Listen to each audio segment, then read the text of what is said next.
This video comes to you by way of the kind folks over at my Patreon page who, after watching it, decided it was too good to not share with the world. So they took a vote and decided that it would be public for everyone to see and enjoy. Now, this epilogue video is an example of the things that are available to my Patreon folks. Questions and answers, conversations with the clients, sometimes some tidbits about the paintings, backstory, etc.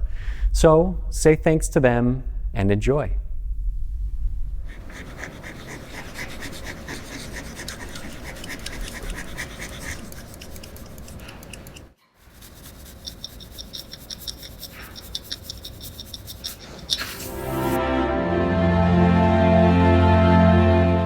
Welcome, folks, and again, welcome to all the new Patreons. This is the epilogue for The Italian Job. The phone always interrupts. Baumgartner Restoration. Okay, let's try that again.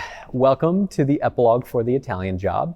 I know you are all super excited to see me and McGregor talk about those test results, but first I'm going to go ahead and answer your questions. You had a great deal of really insightful, interesting questions, and a couple of really pointed, sharp ones. Some of you really wanted to stick it to me. So without further ado, I'll get to these, and then we'll get to the conversation with McGregor.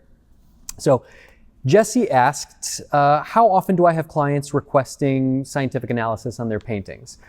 I have clients requesting it a lot, but I have very few clients who actually go through with it. So scientific testing is not a panacea. It's not the answer for everything, and sometimes it can actually be misguided. So something like paint sample analysis is really only good if you are specifically looking for something, specifically not looking for something, or you have something to compare it against. Taking samples of paint isn't going to tell you much about the painting, it's just going to tell you what the paint is made of. Now, sometimes that information can be useful, but sometimes not. X-rays may see through the top layer of paint, but if there's nothing to see, there's nothing to see. Carbon radio dating may be beneficial, but if you're trying to figure out if a painting was painted in 1952 or 1954, carbon radio dating is probably not going to be the answer. So scientific testing can tell us a lot about a painting, but it's not always the answer. And when I tell my clients this, oftentimes that, coupled with the cost of some of these tests, usually sends that notion packing. Every once in a while, like in this case, I do have a client that goes through with it, and only after extensive research and explanation and investigation would I ever recommend that.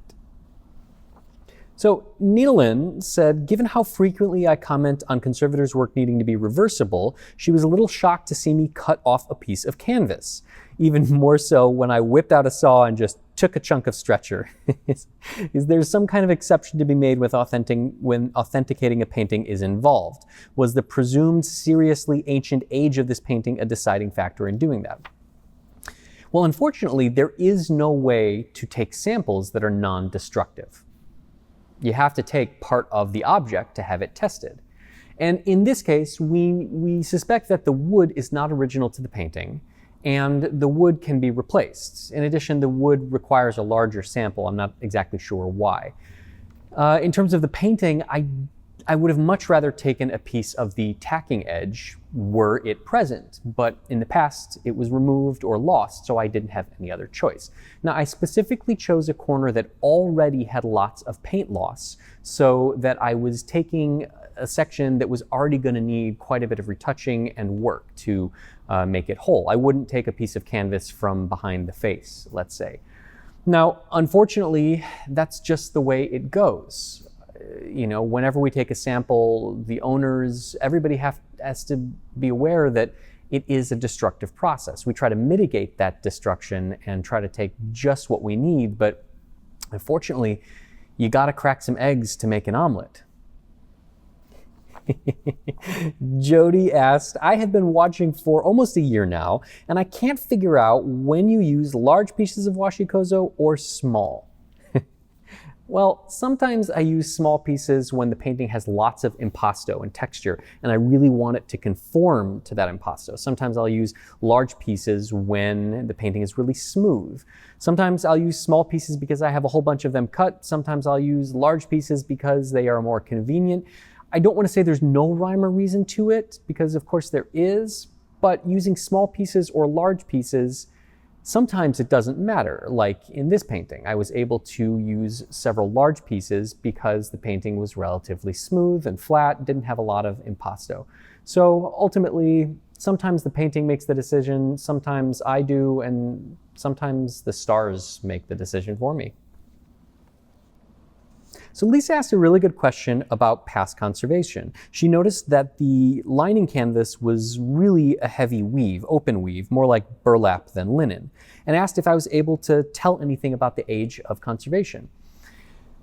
Sometimes if I have something that is glued with PVA, I know that it couldn't be before a certain date because that material wasn't available.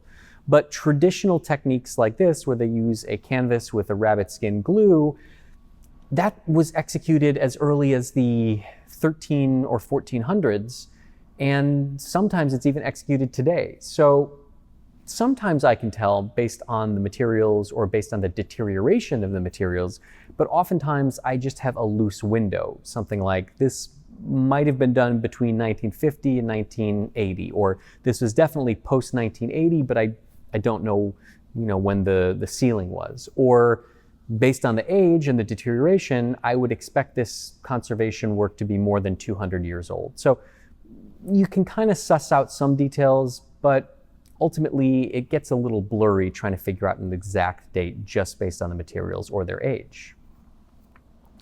Jessica and a few of you asked, what do you do if the painting is so big that you can't reach the middle for the scraping? Well, if I can't do it vertically, then I will lay the painting down on the floor after putting some protective coverings down, and I will erect a scaffolding or a bridge over the painting that allows me to kind of crawl onto it and reach the middle of the piece. It's all very complex and mission impossible, ropes and harnesses and all sorts of crazy stuff. I do my own stunts, by the way. If ever I have a chance to show you, I certainly will. Okay, Kathy said, please take this as, at most, an exasperated question. Okay, Julian, why on earth didn't you face the painting before removing it from the stretcher if you were just going to do it immediately after? Oh boy. Well, I suppose I could have faced it right off the bat. But, and there is a good reason for this, because the painting was glued down to the strainer, there were sections where I was able to put my palette knife between the lining canvas and the wooden strainer and separate that glue. But there were also places where I had to put my palette knife in between the original canvas and the lining canvas and then slice through the lining canvas. And the facing would have made that a little bit more difficult to kind of judge where my palette knife was. So that's why I chose not to face the painting right off the bat. Now, I probably could have and maybe even should have, but sometimes you do things because you've got the experience and the know-how and you just trust that this is going to be the right way to do it. So unfortunately, Kathy, there isn't really a solid 100% gold answer other than because. Don't be mad. Sorry. So another Kathy asked, why didn't I use water to help loosen the lining canvas from the rabbit skin glue as opposed to scraping it off, particularly because I was going to use the gelled water to remove the glue?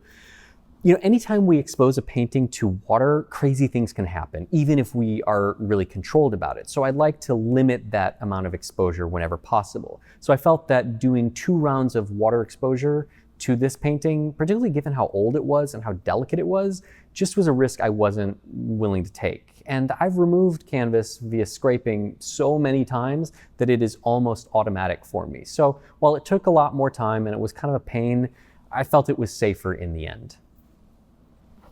So Wendy said that we've seen a couple of clients' reactions and they do seem to be positive. But she wanted to know, have I ever had a client respond negatively for some reason? Yeah, I have. I've had clients whose expectations weren't in accord with what I communicated.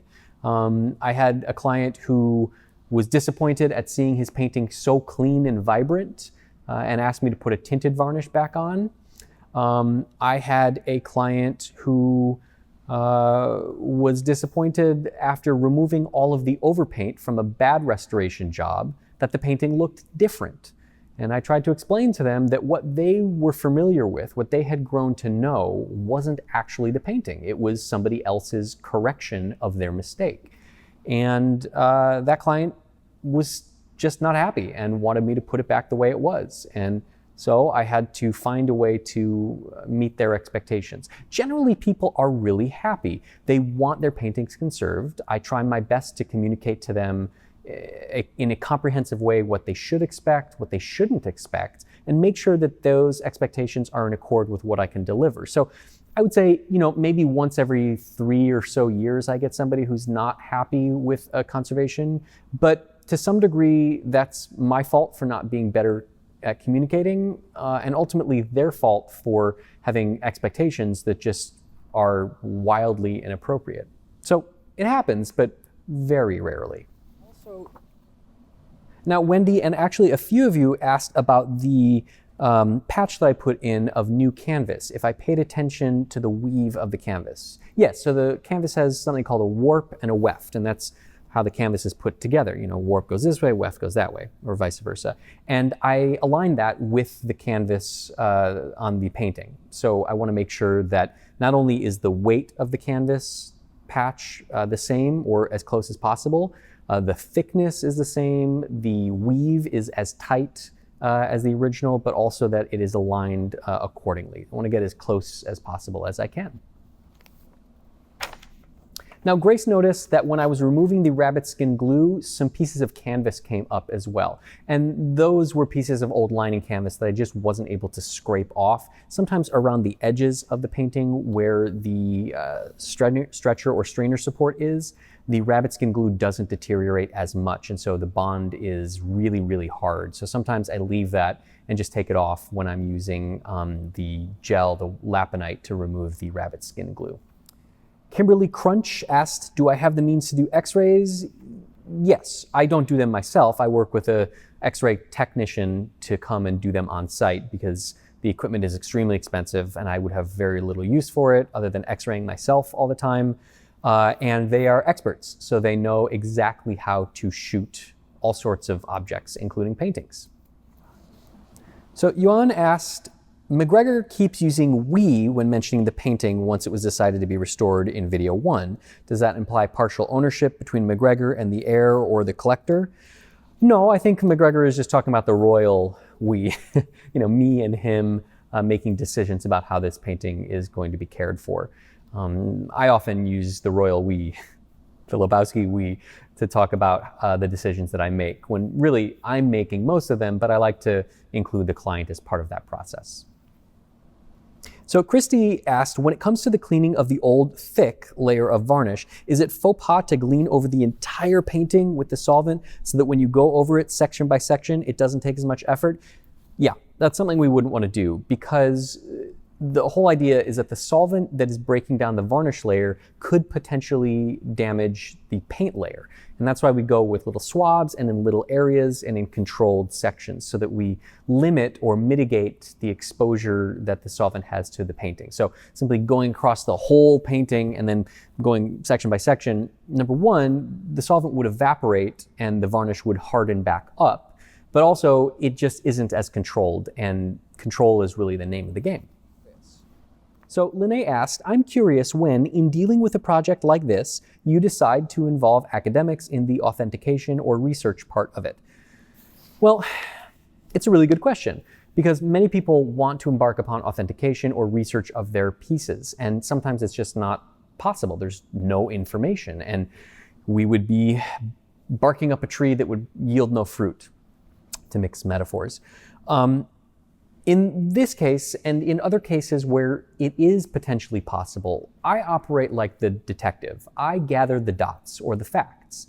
I put together a dossier and then I will give it to a researcher, an appraiser, and historian, and then I will let them connect those dots or figure out what they mean.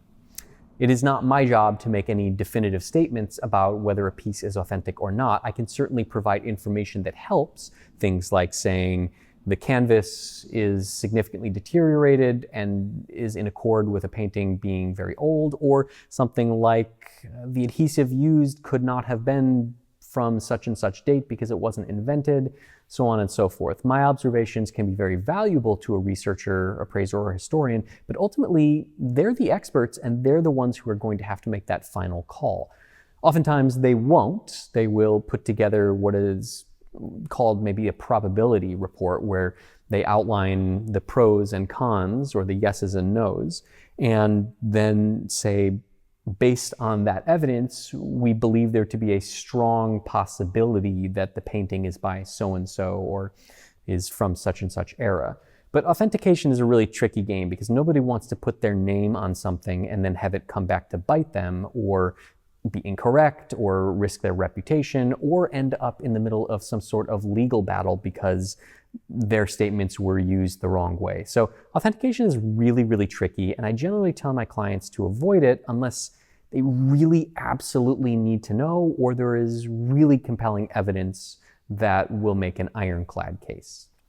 So WY1 said, I noticed that when you were cleaning the coat of arms, you used a much smaller swab than when cleaning the rest of the painting. Well, the reason for that was that that's where I was starting, and I wanted to make sure that the solvent that I was using, even though I had tested it at various locations on the painting before, was still safe. And using a small swab was a great way to do that. It's really controlled. Also, the coat of arms had just about all of the colors in it. It had black, white, red, some sort of green. I think there was some yellow, so it was kind of a little sampling of the entire painting.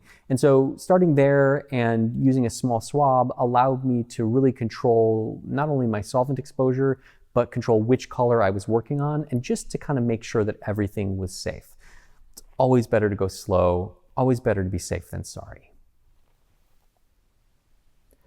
Now, this last comment really wasn't a question, but it was really insightful, and so I thought I would share it with you as it was posted by Nina Lynn. Now I get to offer up a bit of information that might maybe shed some light on that last weird part of the inscription, assuming the painting is genuine. Under this lady's dress would have been an undergarment called a pair of stays, although at this early juncture it would have been actually called a pair of bodies, from which the modern bodice derives. Stays created a different shape than a corset, but their function was the same, to support the bust and create a rigid supportive infrastructure onto which the many, many pieces of the lady's ensemble could sit without impeding her ability to, move. During this time period, dress waists tended to be raised, not quite an empire waist, but pretty close. The pair of bodies would still have extended down to the waist, however, because part of their function was to support the spine. So take a look at that portrait, drop the waistline in your mind's eye about 8 inches, and then look at what you see below it. This lady was pregnant. Her baby bump appears where the pair of bodies ends. If McGregor is correct in interpreting the Maximilian to refer to the concept of greatness or maximizing, it may be referencing the idea that the family will be great or increasing via a baby. Depending on the length of the engagement between these two people or the delay between the marriage and the portrait, it's totally possible that was okay. Now, that's really interesting. Unfortunately, Margarita died just 2 years after the date of this portrait. So it's certainly possible, and we know that she had a couple of children. Unfortunately, we don't know when exactly they were born. But based on Nina Lynn's expertise on the clothing and the costuming, I think that maybe she's onto something. Maybe this painting reveals the future children. And if that's the case, man, that is just so cool. Okay, now I've done enough talking. I've answered a whole bunch of questions. I know you want to see me talk to McGregor, so let's get to it.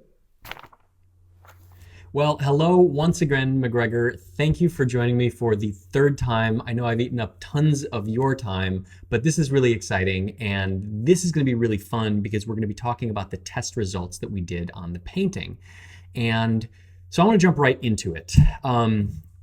We did 2 different types of tests. We did paint sample analysis and radiocarbon dating, and we took 5 samples of paint and 2 material samples for the radiocarbon dating. Now, we'll start off with the paint sample analysis.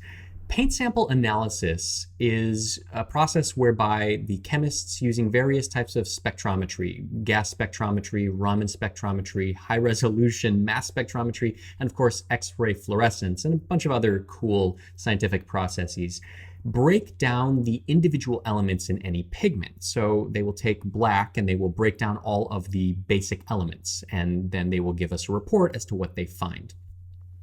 Paint sample analysis is interesting because it is not only about what we find, but what we don't find. That is, if we found lead white in a painting, we may expect that to be there. But if we found titanium white and we didn't expect that to be there, well, that would be an outlier or a flag, and that would cause us to have to reinterpret the results. In addition, paint sample analysis is just one point of gathering data, and unless you have something to compare it against, it's hard to make a definitive quantification. So we don't have another painting by this artist, so we can't take samples of both paintings and compare them. So what the lab does is they break the paint sample apart, and then they figure out what's in it, and then based on their database and their tens of thousands of archived samples, they will match them to samples that they have. And then they'll give me a report and a breakdown of what each paint sample is made of. So if you remember, we took 5 samples. We took a sample of the red, the greenish bluish, the black, the yellow, and the white. And so the lab came back, and this is what we found. The red was composed of pigment red 106, which is vermilion. There was white in it, which is white lead, and then some other components, dolomite and quartz, which are what would be found in white. The white area was white lead, simply enough. The yellow area was pigment yellow 43, which is goethite, and lead stannate, which is lead tin yellow, and then some other elements that are not that important. The black was composed of carbon black, pigment red 101, hematite, and then a little bit of white lead. Again, all things that we expected and were in accord with this painting. Now, the green area actually wasn't green. It was blue. It was composed of azurite, carbon black, white lead, dolomite, and then some iron oxide and quartz, which are minor trace elements. Now, what is interesting about that is azurite is a copper base, and over time it can change as it oxidizes, and it changes into malachite, which turns green. So initially the crest had blue in it, not green, but over several hundred years it oxidized and it changed. Now, what's even more interesting about azurite is that we know the dates that it was used. The first in art, at least in the Schack Gallery in Munich, where they did extensive testing of all of their paintings, the first appearance was in the 1300s. Now, it actually goes back to the Egyptian times and even a little bit before that in Asia. But in painting, 1300 is about when we first see it. And you can see that it really falls off in the mid 1600s. And that's because azurite was replaced with ultramarine, which was much more available. It was much cheaper and also not toxic, because azurite, when it's ground up in a powder form, can kill you. It is even low-level toxic in its paint form. So newsflash to all of us, we were handling some pretty toxic stuff. Anyhow, you can see that the use of azurite really trails off in the mid 1600s.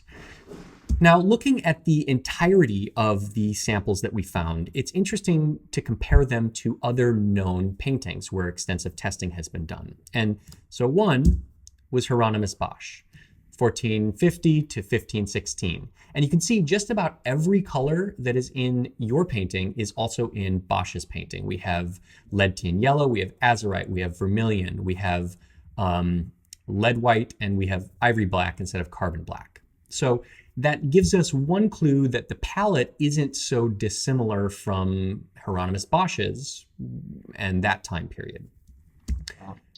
But of course, it's also very similar to Rembrandt's palette from, nearly 50, 60 years later. We see the same lead tin yellow, the same azurite. We see a different black, but we see the same lead white and the same vermilion. And that is also similar to Caravaggio. So we have these 3 different artists painting in 3 roughly different time periods, all having similar palettes to yours. So nothing terribly conclusive. But what we didn't find were any outliers. We didn't find any synthetic paints. We didn't find any paints that would have been not in existence during the purported time period of your painting. So these samples were largely about what we didn't find. And yes, they are only samples, and they are only representative of 5 areas of the painting. But within those 5 areas, we didn't find any red flags. So we can call those test results successful. They may not have given us any firm answers as to what it is, but they have kind of framed what it isn't. And it isn't a modern painting.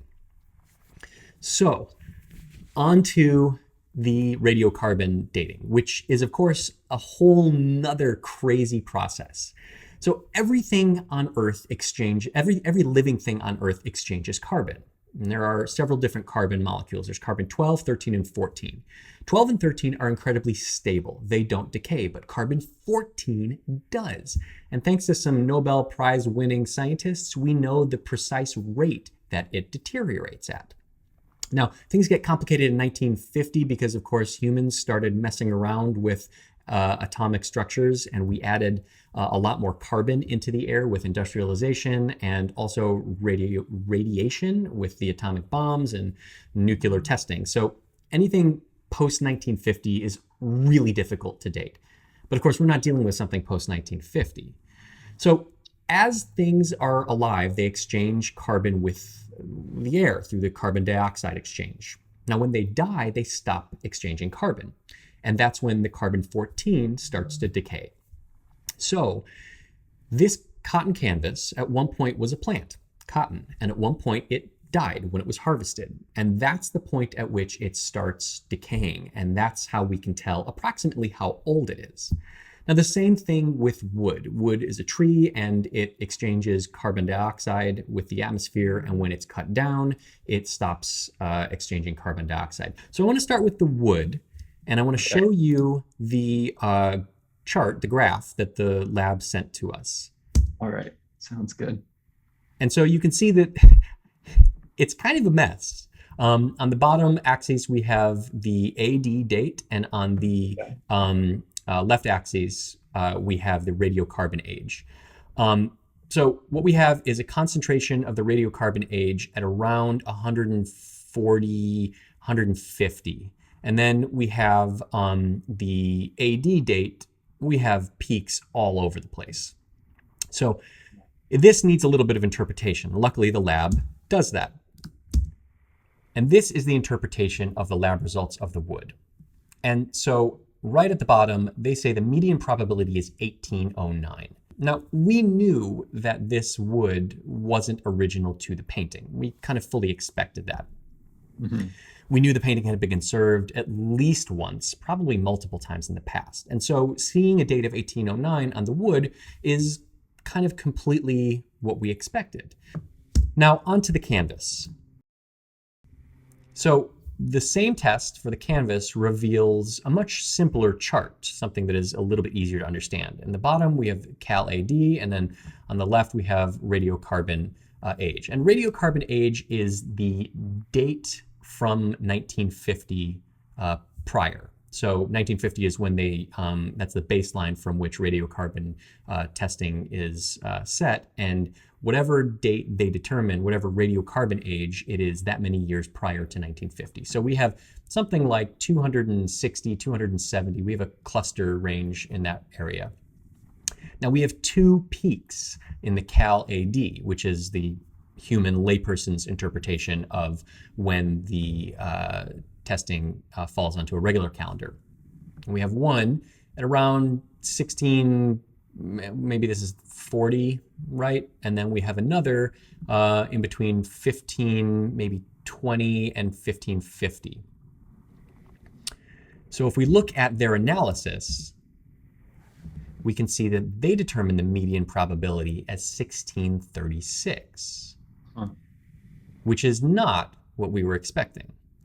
The decay of carbon is non-linear in cases like this. And of course, though the lab does extensive cleaning of the product to remove any contamination, such as the old rabbit skin glue or any other materials, there is always the possibility that there is contamination. Yeah. Now, I don't know if this date is 1636. I would say that the earliest we could possibly expect this painting to have been painted based on the radiocarbon dating would be 1529, which is really, really old. Yeah. But it is not 1450.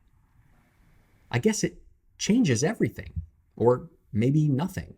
And I'd love to hear what you have to say about that. Thank you so much for explaining that information, Julian. I think that's a really interesting outcome and maybe not one that we necessarily expected. I was kind of expecting it either to be much later or exactly on the point. I didn't want to get my hopes up one way or the other. And I think that's a really interesting outcome and one that I would love to investigate further. Yeah, I mean, dealing with artwork and science is an interesting marriage, because as you see in this case, we can get really conflicting pieces of information, and ultimately, who's to say which is correct? Is the date correct? Is the radiocarbon dating correct? There have been many cases where the radiocarbon dating has been found to be incorrect. There's also plenty of cases where it's spot on and the painting is incorrect. Ultimately, this is one where we now have several pieces of information. We have lots of dots, and now we have to figure out how to connect them. Absolutely. I just enjoy researching these things so much that I have no doubt that I'll investigate it further and see what art historians have to say. Well, yeah, I mean, to some degree, it isn't what we expected, or perhaps even maybe what we had hoped for. But if I'm being philosophical here, and in the face of adversity, sometimes that's the best approach. Had we gotten conclusive results, well, that would be the end of the story. We would know precisely when the painting was painted. We would know who painted it and who it was of, and that would be it. So maybe the conflicting results, leave it open-ended and leave room for more investigation, more interpretation, and leave the mystery still evolving.